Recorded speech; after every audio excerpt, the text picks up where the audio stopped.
evening. You're listening to Adrenaline Radio.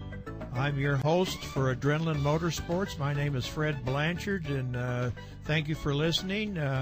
We have two in-studio guests tonight that are from the car show field. Basically, they are a couple of guests one was a contender for a Riddler Award in the Detroit Autorama, and his name is Brian Basic, and the owner of Roseville Rod and Custom is Benjamin York.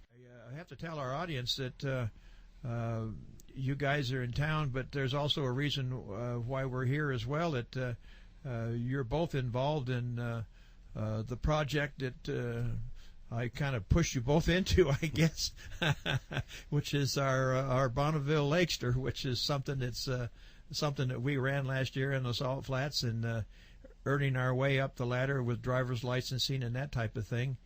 Ben, first I'll talk to you about that.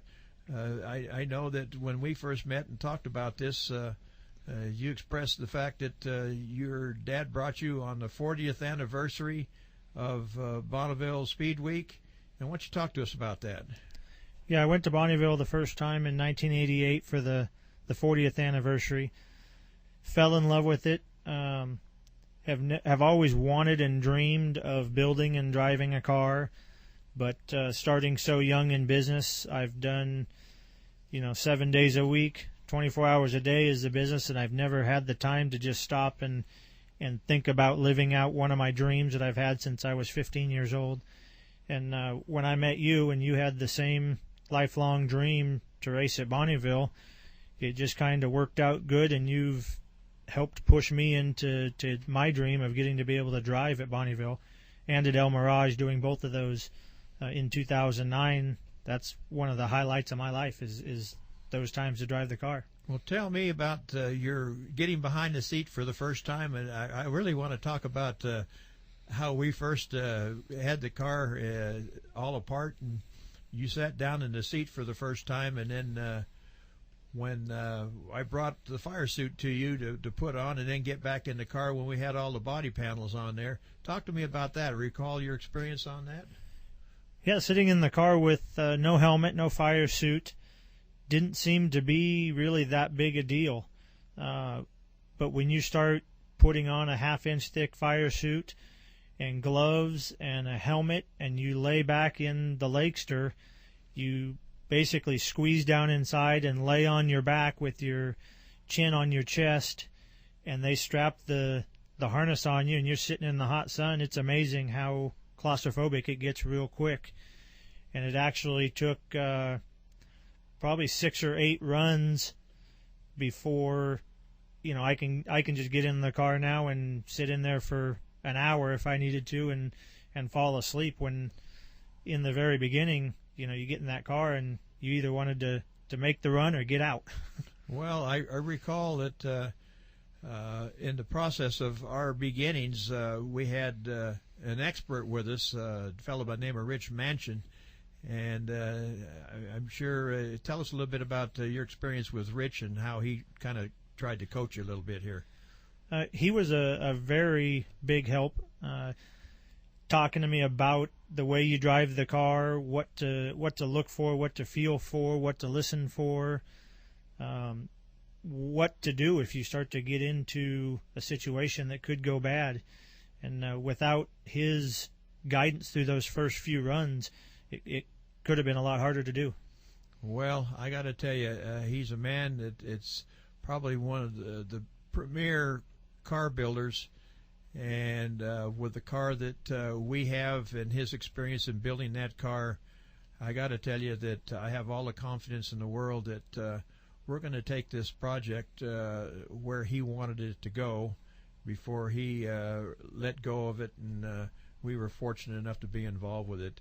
I'm going to ask Brian here. Brian, what brought you to the idea that you wanted to be involved in this kind of an endeavor? Since I know that in the early stages of your earlier life, you were dealing with drag racing. Tell me a little bit about your drag racing history. Then we're going to get into this. Well, I became friends and partners with the great Ron Hassel. He's probably considered the greatest unblown gasser racer in the United States, and we raced in the mid to late 60s, and we topped it off with winning the U.S. Nationals in 1970 in the class of D. Aldered. And then after, like I said, I got to know Fred, and I always wanted to come out to see Bakersfield, and I'm into nostalgia a lot. So I came out to Fred's house. He invited me, and I stayed a couple weeks, and he took me up to Bakersfield. And it was kind of funny. He says, I wanted to show you something, and he opened his garage, and there was this big yellow car sitting there. And I kind of fluffed it off. I wasn't overwhelmed. I wasn't underwhelmed. I was kind of in a trance. So I got to thinking about it, and then I came out. Fred invited me out again, and I went to Bonneville. And if anybody out there, you should see this once in your life. It's like a wonder of the world. And so I got to talking with Fred, and I just decided that I wanted to be a Bonneville racer, and hopefully in our class be blown gas Lakester. The record's around 334 miles an hour by J Law, and hopefully with a little bit of luck and help, maybe we can get that record this year. Well, that's, I got to tell you, Brian, I have the same desire, but that's a pretty tall mountain to climb. But from what we're trying to do and the parts we're putting together, I'm sure that we'll eventually try to reach a certain level of that, and then we're going to have to put on our thinking caps and see and rely upon Ben and his sheet metal expertise and do some streamlining and that type of thing, and hopefully we'll make the car a little more slippier than what it is to get through the air that you have to get through, along with pushing it through there with horsepower. And that's one of the goals that we have here. And what do you think, Ben, about getting up to those levels of speed? Why don't you share some ideas with that with me? I'm looking forward to it. When I started this project with you, and you know, my two goals were, one, to drive on the salt at Bonneville, and two was to go over 200 at Bonneville. And I did both of those this last August.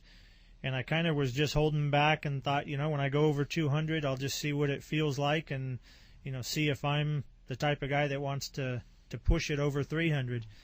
And I can tell you without a doubt, after going 200, 300 is more important than ever now. It's just a blast. I want to go as fast as I possibly can. Well, as you know very well, Ben, that to get to those levels, there's many before us that have made this effort. And they've spent years and a lot of time, and also spent a lot of money trying to do this. And we're kind of the beginners of this deal. But I'm really grateful that we're at this particular point.